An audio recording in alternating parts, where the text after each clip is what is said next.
Welcome to Around the Dog World, a very special episode this month from Bonnie, Scotland, where we take a look at a selection of hounds and native Scottish breeds.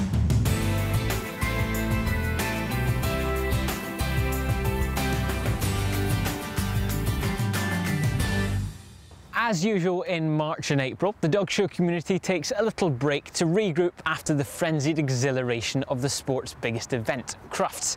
And for a second year in a row, we watched the previous year's top dog winner taking the ultimate crown. Crufts' Best in Show 2014 was Standard Poodle Ricky, American champion Afterglow Maverick Sabre.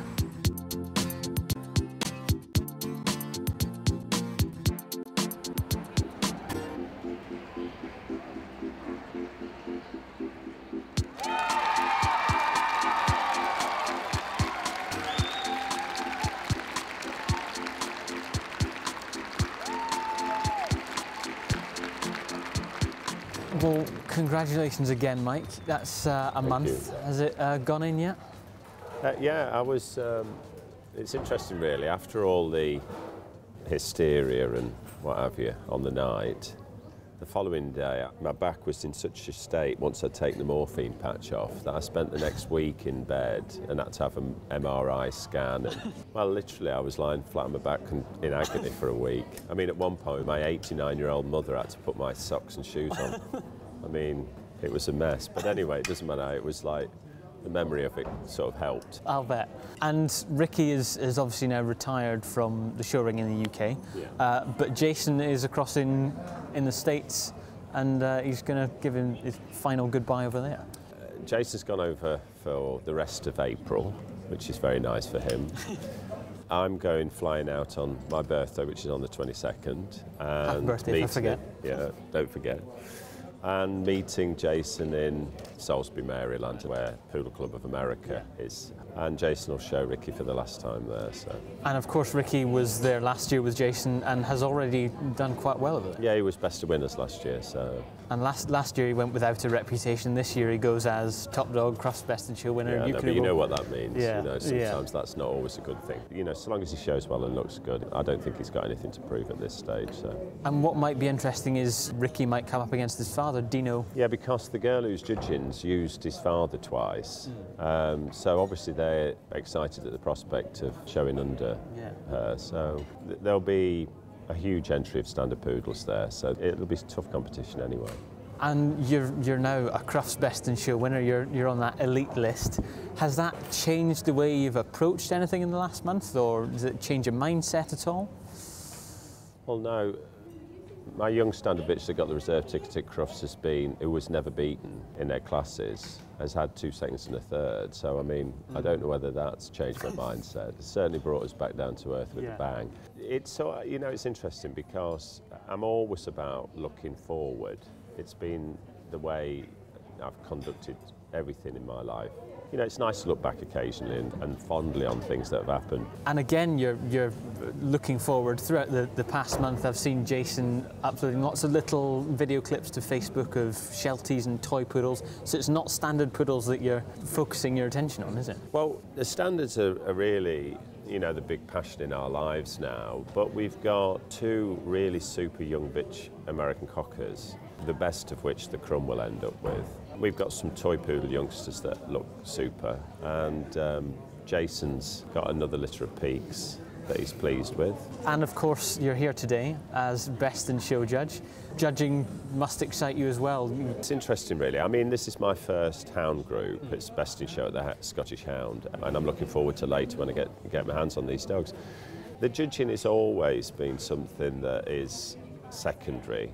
You know, for me personally, it's all about breeding and showing dogs to the best of our ability.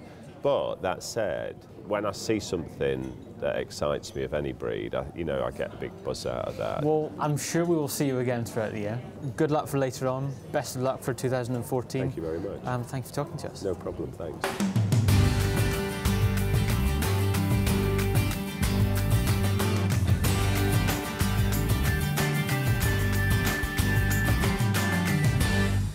Today we're in beautiful Springwood Park in Keslo for Hound Association of Scotland. Today the Best in Show judge is Mike Gadsby, breeder of this year's Crufts Best in Show winner.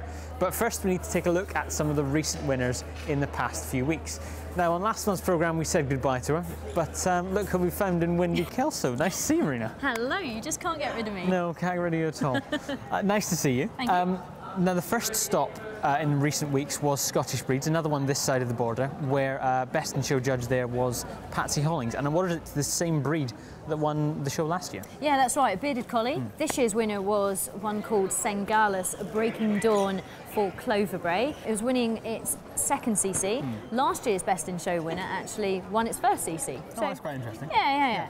But on the same day, actually down at Stafford, well, a couple of hundred miles away, we had UK Toy being judged by Anne Ingram, the Best in Show judge. Yes, and she awarded it to a repeat winner, a Yorkshire Terrier, champion Japanese, international, Norwegian, Finnish champion, Royal Precious, JP's F4 Juliana. That's a bit of a mouthful. Yeah, it is. Now we watched her last year taking Best in Show at UK Toy. That was shortly after winning a group placing at Crufts. She won another group placing this year and then goes on to take Best in Show again at the UK's premier toy dog show.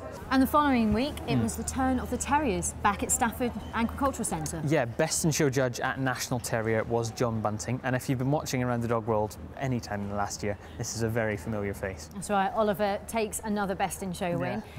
His show career actually isn't even 12 months old yet, because we first saw him come out at Welks. And, well, now 10 all breeds Best in Show wins, 4 reserve Best in Shows, incredible. And now 18 group wins to his name. It's just a phenomenal few months for him. Yeah. And that, of course, brings us to today, Hound Association of Scotland here in Keslo. Now, before we take a look at any of the hounds, as this is the first Around the Dog World here in Scotland, we thought we should take a look at some of the nation's native breeds. At the Poscas last month, one of the breeders nominated was the Hernwood Kennel of Gordon Setters. We went to speak to them about this breed, which can be traced back to Gordon Castle in Moray. Thank you very much, Chris and Pete, and Saf, of course. Now, we first have to start with this breed's name. Why is it the Gordon Setter? Well, it's called the Gordon Setter because the most well-known person who bred them and established black and tan setters was the Duke of Gordon, and he's well documented because he sold an awful lot of them in the late 1800s. Originally, the setters were all interbred. People didn't care what colour they were as long as they worked, and they were bred to find game birds and to flush them out. All the setters are named after actually to set. In the original days of guns, etc., it took a long time to fire a gun, so the dog had to find the bird and be ready to flush the bird out. That suggests they need an awful lot of exercise as a breed today. They do need a reasonable amount of exercise. People don't necessarily need to have a huge amount of their own ground or massive gardens, as long as they're prepared to spend the time taking them out somewhere where they can go have a good run and stretch their legs. And they do need a lot of socialising. As youngsters, they need to go out and meet people, meet other dogs, go out into the town. Otherwise, they can turn out to be quite shy in some respects. But when Safi came in this morning, she's certainly not shy at all. No, not at all. But she has been well socialised. The history of Gordons goes back 150 years, but it took until 2012, LK, for the breed to win its first Best in Show. It must be an incredible feeling to have won the first Best in Show for the breed. I don't think it's something that can ever be recreated, that feeling. It was a very funny day, really, because as we got to LKA, the wheels came off the trolley. Oh, yeah. We thought that was going to set the tone, but then we did well in the breed. We qualified a young dog for the Pup of the Year final. And like we literally had 5 minutes from the end of the group to go into Best in Show. The feeling when pulled out the Gordon Setter was just amazing. It's not something I think we thought we'd see perhaps ever. So what is it you look for in a good Gordon? When we're choosing a puppy, we look for conformation first, head and temperament to a certain extent. And you want that nice, easy flowing movement. It looks as though it can work all day, and it should be able to work all day. But they are supposedly one of the slowest maturing breeds, aren't they? I think it's quite an attraction that they are a slower maturing breed, I think, because then, okay, they start out as puppies and they should be learning to enjoy showing, and that's pretty darned important, I think. Yeah. But then as they go through, they're hopefully in the prime when it comes to 2, 3, 4, 5, even 6 and 7 years of age, and I think that's a real attraction about showing Gordon setters. How do you describe the temperament of a Gordon? That's a good question. You know, I've heard people describe English setters as fairly dozy, and I've heard people describe Irish setters as staying teenagers till veterans. But I've heard people describe Gordon setters as biddable, and I think that's very, very true. I think if you invest in that puppy, whether it's for show or for a pet, and get it to train and do the things you want it to do, by the time of 18 months, when it's got past the teenage stage, it'll be a very well-rounded dog, and hopefully in the case of a show dog, thoroughly loves and wants to show. But they're not everybody's choice because they are a fairly large dog. They carry a lot of coat, and that does need some attention even as a pet. I think the market makes them really attractive, and I think also you were saying earlier they're not the most popular of breeds. So when you take a Gordon setter out and take it out and about around a park or into town, people either know what a Gordon setter is and want to stop and chat, or they say, oh, that's a lovely spaniel, or, you know, what kind of breed is that, and want to chat. So you started with the intention of having them as pets. How are they as just pets? Well, we really love them. We've always got somebody in the house, and as you can see, they love us. But they are a very affectionate dog, and they do like a lot of human contact. And if they've had the correct amount of exercise, normally in the evening, they're quite happy to lie down and watch TV with you. The one thing that we always say is just regard this old adage that, you know, 1 human year is 7 dog years. So you've got to be careful and treat the upbringing, you know, the amount of exercise, the amount of feeding, the amount of socialisation in that kind of category. But no, they make great pets. They're very much a people dog. Come back after the break to find out more about another native Scottish breed, this time the Dandie Dinmont Terrier.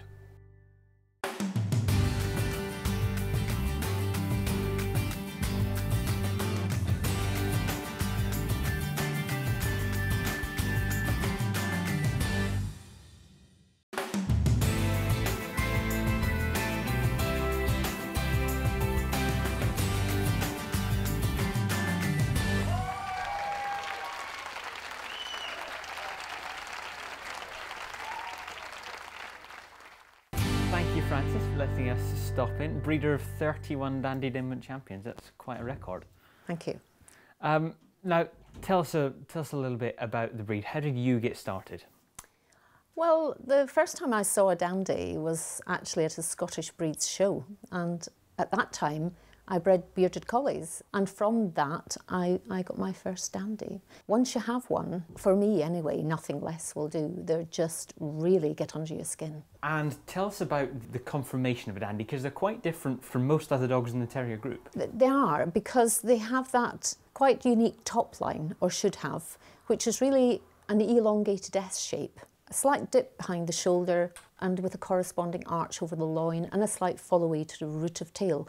And the head is also quite important as well. It's a very distinctive head, large and strongly made, and of course a strong muzzle, because without that strong muzzle with extraordinary development of the maxillary muscle, then you wouldn't be able to get the punishing power that a Dandie required for the job he was bred to do, which was to go to ground for fox and badger. He should have that distinct silky covering on his head, because when he goes to a hole for fox or badger, often all they got when they grabbed him was his top knot. And if, when you look back at Dandies from the early days, the 1800s, and look at them now, there's very little change in the breed. Tell us a bit more about the history. How did the breed come about? Well, the breed is one of the oldest recorded breeds in history, but it's really, depending on whose point of view you take, it either evolved from the Terriers of Scotland, or it came about with mixtures, for example, with maybe some Dachshund thrown in. But so the origins aren't entirely clear, but what is clear is that there were these packs of mustard and pepper terriers kept by farmers and others in the Scottish border area, and they were much prized for the gameness. And the breed then got what you could call almost notoriety when Sir Walter Scott wrote about them in his novel Guy Mannering. And one particular farmer in the area, he described him almost perfectly, and so he then adopted the name of Dandie Dinmont. And Dandies were much prized and much sought after, and for a time became very popular. And then they were also owned by landed gentry, and Queen Victoria had a Dandie. Yeah. And they're the only breed of dog ever to be named by a literary source. So you said about the mustard and pepper there. That colour is still held today, is yes, the two colours. And mustard is anything from a pale fawn colour to a rich dark mustard. And peppers are anything from pale silver all the way through to almost black. And again, they have differing colouring shading on the body, in particular the silvery white head. But the legs and feet should be between a pale fawn colour and tans. And temperament, are there any specifics to a Dandie's temperament that you can point out? Oh, the standard uses 7 words to describe a Dandie's temperament. He's both highly independent, persistent, determined, stubborn, affectionate, all of those things wrapped up in one bundle. They have a particularly individual temperament, and I suppose everybody says that about their own breed, but they do. And they're tremendously affectionate and loving and very, very loyal. But you know, they're not always the easiest show dog. If it coincides with what they want to do, they can be outstanding show dogs. And obviously temperament is vitally important to having a Dandie as a pet. Oh, absolutely. Do they make good pets? Yes, they do. And they're very affectionate and good with children. And I would highly recommend them. Earlier on you said that they were very popular. Yes, yes. But today that's not the case. There aren't nearly as many as there were. Yeah, the popularity has hugely declined from their peak, late 1800s, early 1900s. But a Dandie, I don't know why really, because with their size, they suit smaller houses that you have today. And the thing that always interests me is people say, what is it? So perhaps we need to do a bit more about saying how good they are. Now we've got some knowledge about some Scottish native breeds, let's turn our attention to Best in Show here at Hound Association of Scotland. Judge today is Mike Gadsby. Now before the breeds come in for the main judging, we have our imported registered breed, Tuneka Etna, who will do a lap of honour. Now leading the breeds in is the Afghan Hound. This breed was judged today by Mrs. Vivian Phillips. Number 46, which is a bitch, was best of breed. There were 71 dogs giving 82 entries. On the table now is the Basenji. These were judged by Mr. D. Cullen, who had 23 dogs with 40 entries. His best of breed was the dog number 96. The judge is now going over the Basset Hound. Earlier on today, we spoke to an undisputed expert in this unmistakable breed. Thank you very much for joining us, Siegfried Peter. You are across from Germany today, is that right? Yes. And you've just been watching the Basset Hounds being judged. What did you think of the entry today? It was quite a good entry for this time we had here. And also the quality was not bad, but it was not on this level what I have seen before in this country also.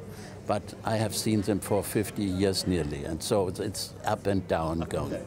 And breeders are clearly working very hard. Of course, it's very hard, and I think it's very hard to breed Basset Hounds. The standard asks for loose skin on the head and good dew lips. Then you cannot have a closed eye rim. It's not possible. It has to go down because it's also heavy down here. And I think people, even some judges, are not so sure anymore, but also the standard sometimes a bit funny. Sorry to say this. What was a Basset bred for originally? For hare hunting on foot. Right.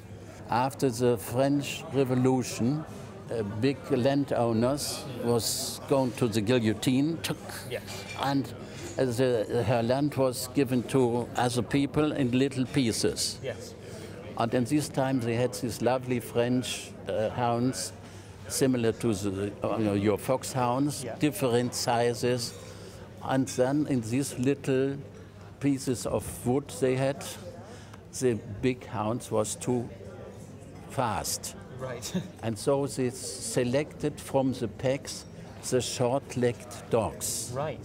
And the bass is deep. If you have a singer, bass is deep and bass is low to the ground. Right. That's Basset Hound. French, they have different bassets.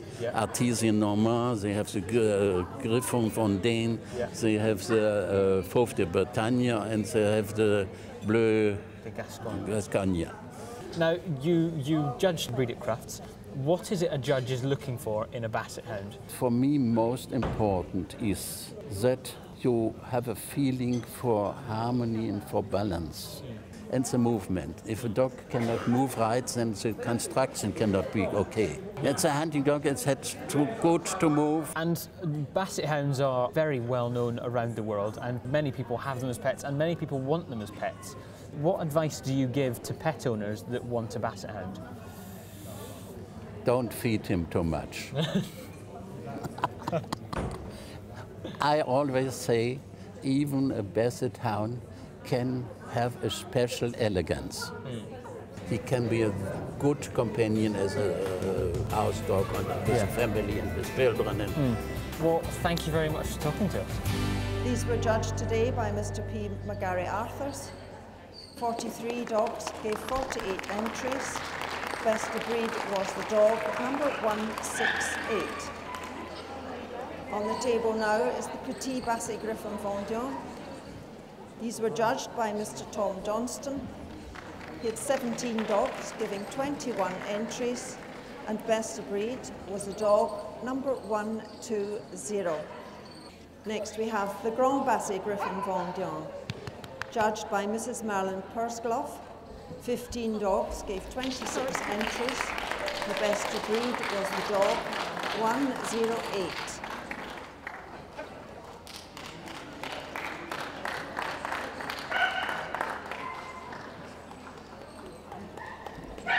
Next to be seen is the Basset Fauve de Bretagne, judged by Mr. Keith Pursgloff. 5 dogs gave 9 entries. Best of breed was a dog number 104.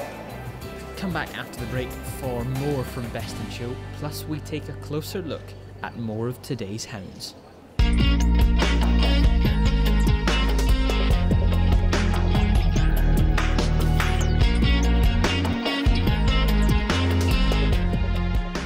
If the new chairman was sat in the audience tonight, Yes. what would you ask him? To care.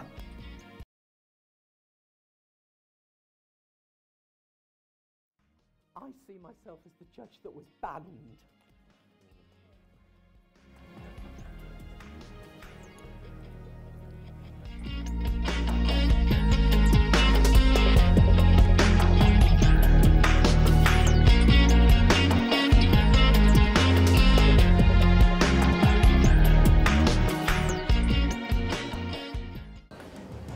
On the table now is the Beagle, and this is the next breed that we take a look at.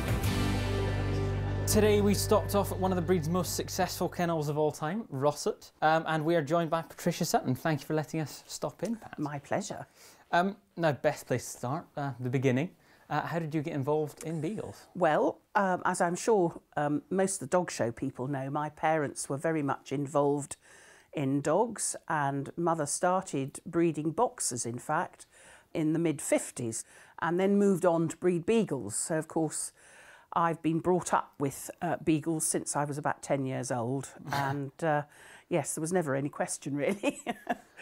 Take us back further. How was the Beagle as a breed developed? Well, you go really way back. I mean, the Romans and the Greeks before them were all supposed to have hunted with very small hounds. And of course, when they invaded England, they probably brought a few of those little hounds with them. And in time, they became the small mix of the southern and northern hounds. Right. And Beag or Beagle is a form of French for small, right, which obviously is a Beagle. And have there been developments in the breeds in more recent times?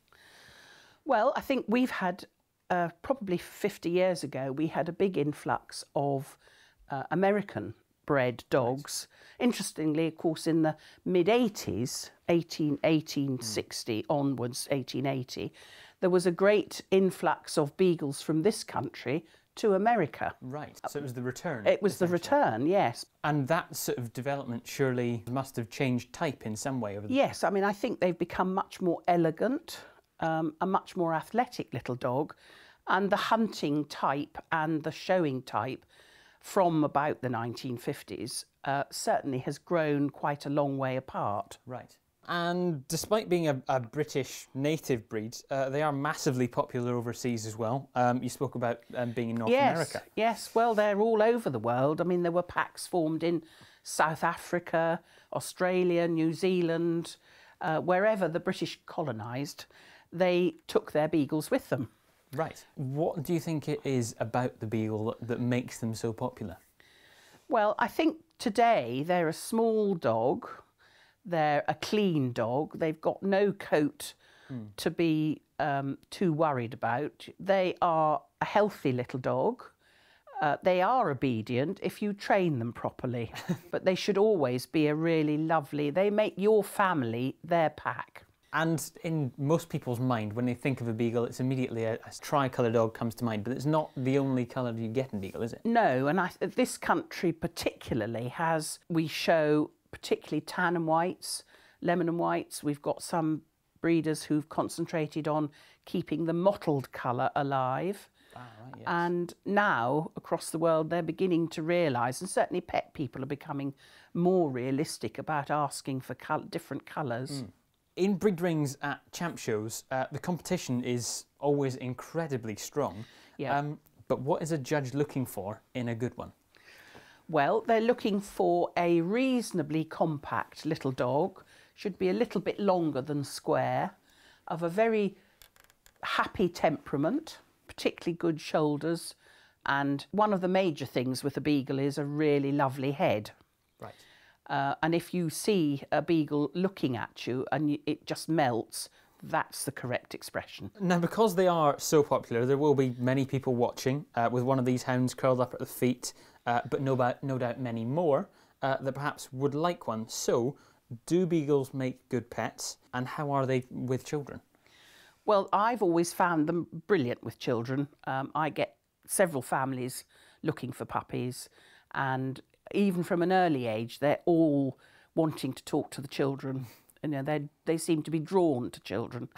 Again, if you treat them properly and have parameters of rules so that they know exactly what they should and shouldn't be doing, they're well-mannered. I usually find, actually, if the families have got well-mannered children, they'll manage a beagle fine. Beagles were judged today by Mrs. Linda Havard. She had 63 dogs, giving 86 entries. Best of breed was the bitch 236. The next breed to be judged is the Borzoi. This breed was judged today by Mrs. Diana Martin. 29 dogs gave 37 entries. Best of breed, a dog, number 248.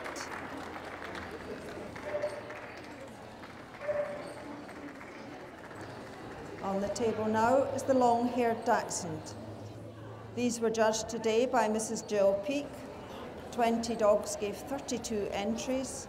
Best of breed was a dog, 274. Where's the judge's book? Because that's got to be filled out with all the numbers in it. Next we have the miniature long-haired Dachshund. These were judged today by Mr. Albert White. 31 dogs gave 34 entries. Best of breed was a dog, number 303.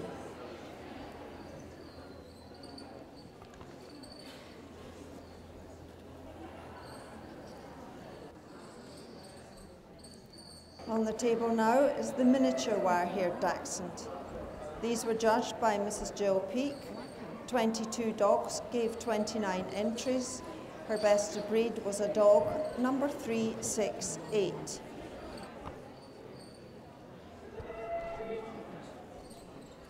The breed on the table now is the wire-haired Dachshund, judged today by Mr. Alf Woods. 1 dog was here. with 2 entries. Best of breed is the bitch, 3, 4, 9.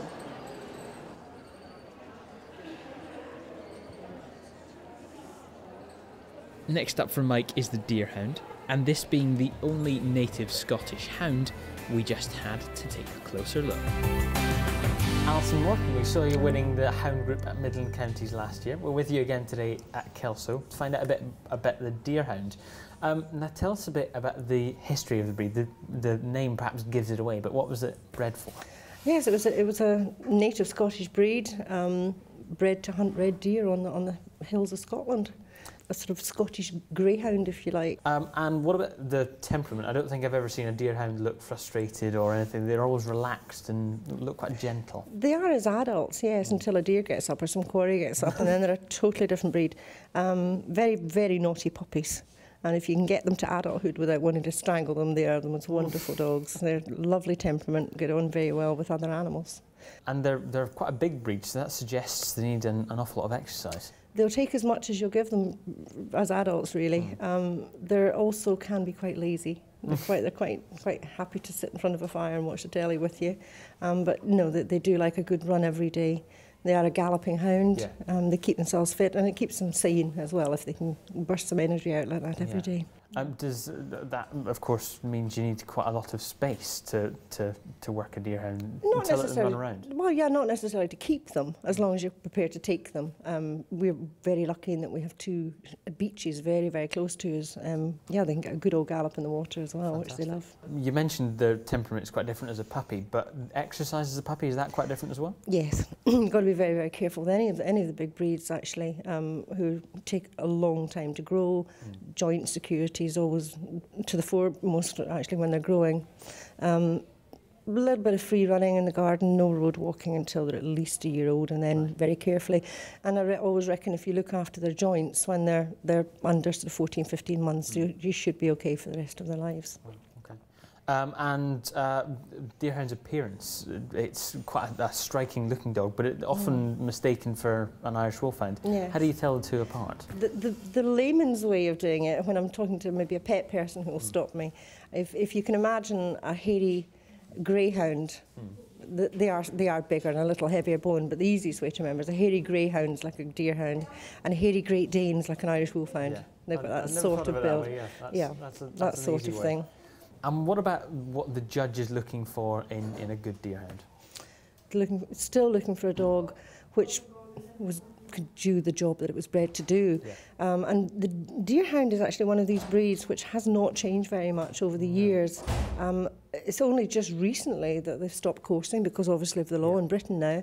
They do some lure coursing now, but very famous, the world famous kennel, the Argenglass kennel up in Argyll, always hunted over Daver Moor, and there's lots of lovely old archive pictures of lots of deerhounds hunting through the snow and people looking really bedraggled and cold but hunting through the snow up at Daver Moor. A bit like outside today. Absolutely, absolutely. And they're not a particularly common breed, but are they good to have around the home? Great pets, really get on well with people, get on well with other animals unless they run very fast and then they will give chase.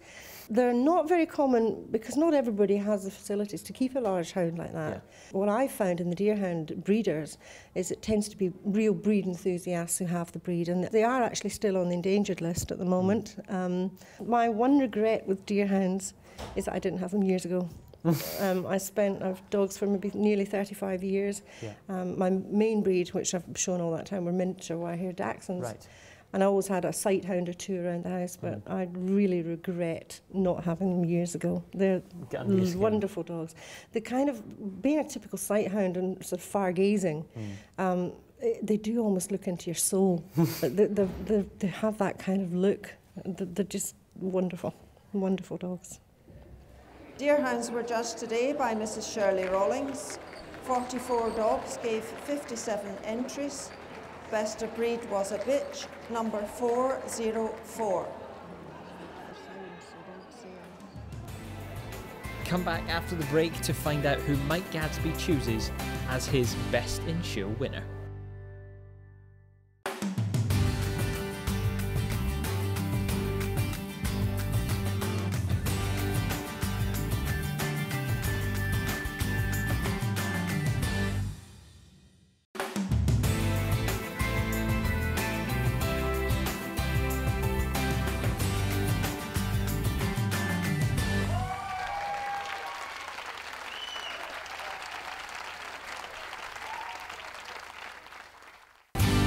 we have the Finnish Spitz.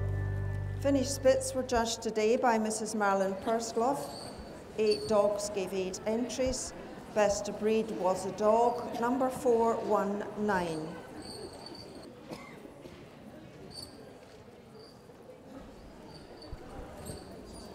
Next to be judged is the Greyhound. Greyhounds were judged by Mr. Albert White. 7 dogs gave 12 entries, and best of breed was a bitch, number 430.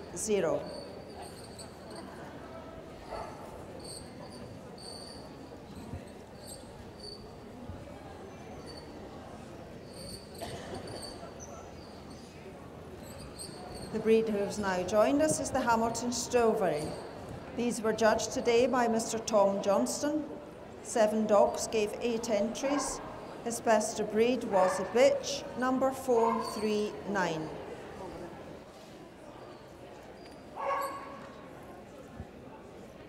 The breed now being examined is the Irish Wolfhound. These were judged today by Mr. Peter Pask. 36 dogs gave 50 entries, and his best of breed went to a dog, number 465.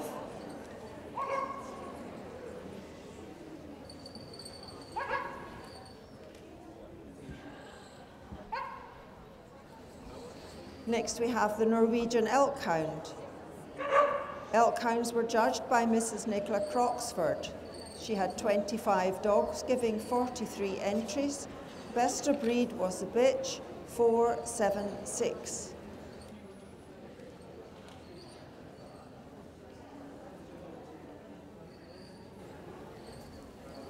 The breed now on the table is the Portuguese Podengo. Mr. Albert White judged this breed. There were 3 dogs with 3 entries. Best of breed was a bitch, 509.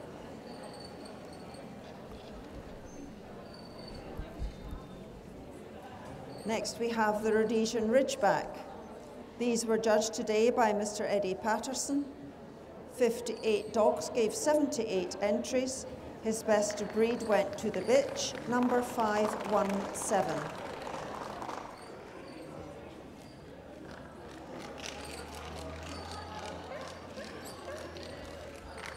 Next we have the Saluki.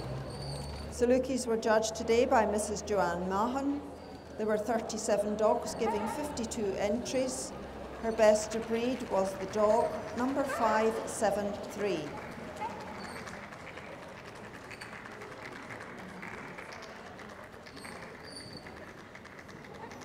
On the table, we have the Whippet. This breed was judged by Mrs. Morag Bolton Lockhart.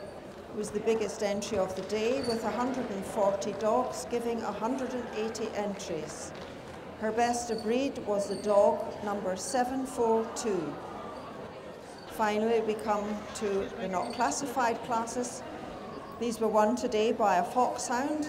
They were judged by Mr. Albert White. There were 4 dogs giving 4 entries, and best of breed was number 751, the dog. Now that concludes the examination of the individual breeds, and I'm sure the judge will pull out a few into a short list for another look. And into the middle of the ring, the Afghan Hound, the Basset Hound, the Beagle, long-haired Dachshund, the Deerhound, the Greyhound, Norwegian Elk Hound, Rhodesian Ridgeback, and the Whippet. And thank you to all of those who are leaving the ring.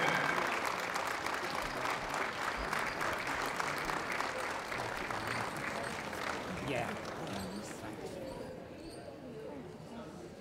Now the judge is going to move them all again, so if you have any favourites, please give them some support.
4.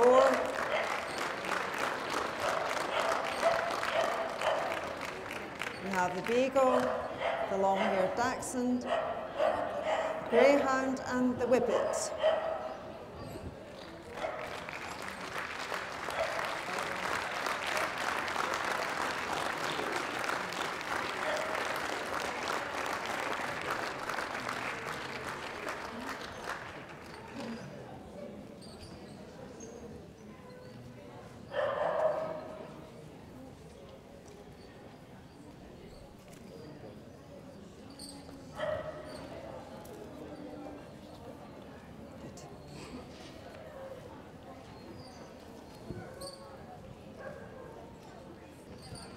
Board's the wrong way round to right.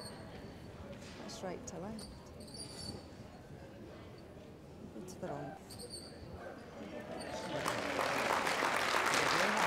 And Best in Show goes to the Greyhound. It's number 430.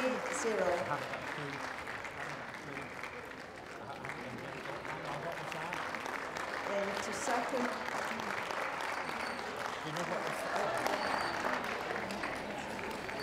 Second place, the long-haired Dachshund. Third place, the Whippet. And finally, the Beagle.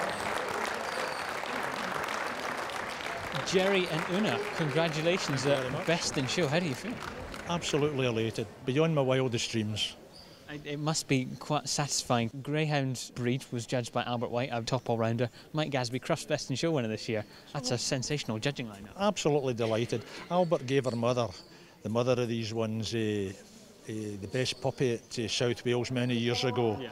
And he'd seen her when she was a pup and he always quite liked her, so I came hopeful. But so we were delighted to get best of breed. Lindsay shows the dogs and to go best in show at the Hound Show, absolutely delighted. Yeah. And a specialist show, that must be extra special. Of course it is, aye, it's fantastic. Well, it's good to win at any show, yeah. But when you win at a Hound Show, as you say, and more so under a renowned judge like Albert and best in show owner at Crufts, aye, fantastic. And what is it about Una that judges appreciate? Don't know, you would need to ask them that. I could tell you what I appreciate about her, because I think she's got a lovely head, length of neck, good shoulder, and she's got a good forechest. It's a lovely greyhound, well made greyhound. And has she done any winning before? She was made up when she was very young at 2, and this is the first time she's been shown in 2 years. Wow. We took her out of the ring because we've made up 4 of the other siblings. We've made up 2 of her sisters, and that's her brother there who's got 7 tickets, and we've got another brother with 8 tickets, so we've made 5 up at that litter, so we're absolutely delighted. That's an incredible litter there. Fantastic litter, fantastic. Well, congratulations, a beautiful setting to do it in. Have a great trip home. I will do. An hour and a half's drive, delighted, but we'll go home in about 10 minutes. We'll be flying. Zara Boyle and Zarcrest Hugo Boss, reserve Best in Show at Hound Association of Scotland. A fantastic win today. Wonderful win, thank you. Yes, absolutely fabulous. You looked a little bit shocked in there. Yes, I'm a little bit surprised. I think you're always surprised. You're so busy concentrating. But this is not his first big win, is it? No, he's actually had 2 Group Firsts and 3 Group Twos and a Group 3. A fantastic winning record. He does an awful lot for the breed in the ring. He stands out, I think. Yes, he does. He has a superb top line on the move, and I think he really kicks out well behind. Yeah. And of course, he's only 2 years old. So a very young dog, so you're hoping for lots more? Yes, absolutely. Absolutely. Well, congratulations, and I'm sure we'll see you later on in the year. Thank you. So, Best in Show and Best Puppy in Show job, Mike Gadsby. How did you find your first hound group in there? I really enjoyed it. It was great. Yeah, there was some really nice dogs in there, so it was good. And I was surprised to find myself ending up with a greyhound for best and a greyhound for best puppy. But it is what it is, you know. Greyhounds are us. Yes, they're in vogue this month. Now, tell us about your winner. Why was it top of the group? Well, she's got an exquisite head, and if a greyhound can be glamorous, I think it's like a real feminine. It has all this grace and style. You know, she's beautiful, absolutely beautiful bitch, and she carries herself beautifully on the move. And the dog puppy? I think he's going to be something remarkable. He's got this incredible shape. You know, you're trying to predict the future with puppies to a degree. I think that's going to be something certainly to watch out for. I think he's a really outstanding. And quite masculine? Yeah, I mean, nothing heavy about him. Very, again, a real elegance and a touch of class. A real lovely young male, yeah. And take us down your best in show lineup. Second in the group was... The standard long-haired accent, yes, ultrasound, beautiful to go over. Really good front and rear assemblies, nothing exaggerated. He's got length without length of loin. Beautifully put down, really sound on the move, keeps his top line, very nice. And last year's top hound, the Whippet, was third in line. Yes, I've judged Whippets. I don't think it was last year. He's very, yeah, that's right. I had him there. He's a very, very nice dog, very sound, very stylish dog, very nice. And of course, third was the Beagle. Yeah, that's right. I think it's quite a young bitch, only about 19 months old. She was, I forgave her youth because she was messing around a little bit, you know. But she's young and she was messing around in a good way. She was overly happy, but she was sound and very nice to go over. And it's been a bit of a blustery day, change of conditions, you moved outside to inside. That disrupt your thought pattern, or were you able just to get in the ring and... No, it was no problem. I mean, we made the ring a little bit wider. It was a bit thin at first, but it was fine, yeah, no problem. Well, thank you very much, and I hope you enjoyed your group. I had a great time, thank you very much indeed, thank you. So there we are, we finished the day with greyhounds topping the hound and hound puppy group. No experts with me here this weekend, I'm all alone in Keslo, but all there is left to say is thank you very much for watching, and we'll see you next time on Around the Dog World at Welks Championship Show.